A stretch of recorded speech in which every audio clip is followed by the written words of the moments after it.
Bahasa, selamat datang di video edukasi kita pada hari ini. Kali ini kita akan membahas topik tentang bahasa baku. Benar, bahasa baku bukan hanya tugas guru bahasa Indonesia ataupun penulis buku. Bahasa baku merupakan identitas negara kita. Yuk kita bahas bareng-bareng apa sih sebenarnya bahasa baku itu, bagaimana perkembangannya, dan apa tantangannya pada masa sekarang ini. Secara sederhana, bahasa baku adalah bahasa yang telah disepakati oleh bangsa Indonesia dan biasanya digunakan dalam situasi formal. Contohnya ya dalam pembuatan surat resmi, berita di televisi, dan dialog presiden. Bahasa baku ini digunakan dengan tujuan agar kata yang dijelaskan efektif dan tidak ada makna ganda. Ya, dan yang menjadi dasar penggunaan bahasa Indonesia adalah Kamus Besar Bahasa Indonesia dan Pedoman Umum Ejaan Bahasa Indonesia. Jadi, tidak hanya terdengar benar saja, namun ada aturan yang merujuk. Lalu, kenapa bahasa baku itu penting? Pertama, sebagai alat pemersatu keberagaman yang ada di Indonesia. Karena Indonesia memiliki lebih dari 700 bahasa daerah. Dengan adanya bahasa Indonesia baku dijadikan sebagai alat pemersatu.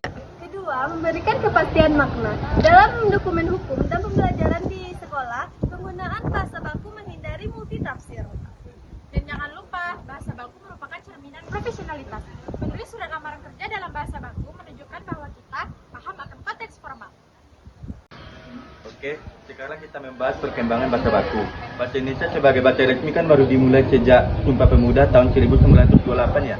Ya betul, tetapi perkembangan yang lebih signifikan pasca kemerdekaan, di mana ketika EYD disempurnakan pada tahun 1972. Disinilah puncak keberagaman ejaan. Lalu, tahun 2015 EYD diubah menjadi PUED. Nah, dari situ banyak sekali perubahan sesuai dengan perubahan-perubahan zaman. Termasuk juga kata-kata baru yang diadopsi dari teknologi dan globalisasi.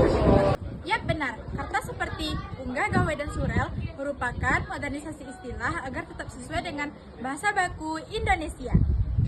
Tapi tentu, bahasa baku juga melalui berbagai tantangan. Apa saja ya? Pertama, penggunaan bahasa asing. Kita seringkali mengadopsi bahasa asing seperti meeting, deadline, dan konten yang belum tentu sesuai dengan kaidahnya. Yang kedua, dipengaruhi oleh bahasa gaul dan media sosial, di mana banyak generasi muda lebih nyaman menggunakan bahasa campuran atau singkatan seperti OTW, BTW, dan P. Ketiga, kurangnya literasi bahasa baku. Dan orang-orang di sekitar kita masih belum terbiasa menggunakan KBBI dan PUBI, padahal sudah tersedia gratis secara daring. Bahkan, ada yang beranggapan bahwa bahasa baku itu terlalu kaku, tidak fleksibel, dan hanya untuk kalangan akademis. Padahal bahasa baku itu bisa digunakan dengan luas, asalkan kita tahu konteksnya. Yang pertama, untuk laporan pekerjaan. Yang kedua, presentasi kuliah dan berita di podcast. Jadi, kesimpulannya, bahasa baku adalah fondasi penting dalam komunikasi formal di Indonesia. Meski perkembangannya mengikuti perkembangan zaman, namun kita harus tetap menjaga penggunaannya. Setuju. Yuk biasakan membaca KBBI, belajar dari PUEBI, biasakan menulis di media sosial menggunakan bahasa baku, karena bahasa menunjukkan karakter dan kualitas berpikir kita.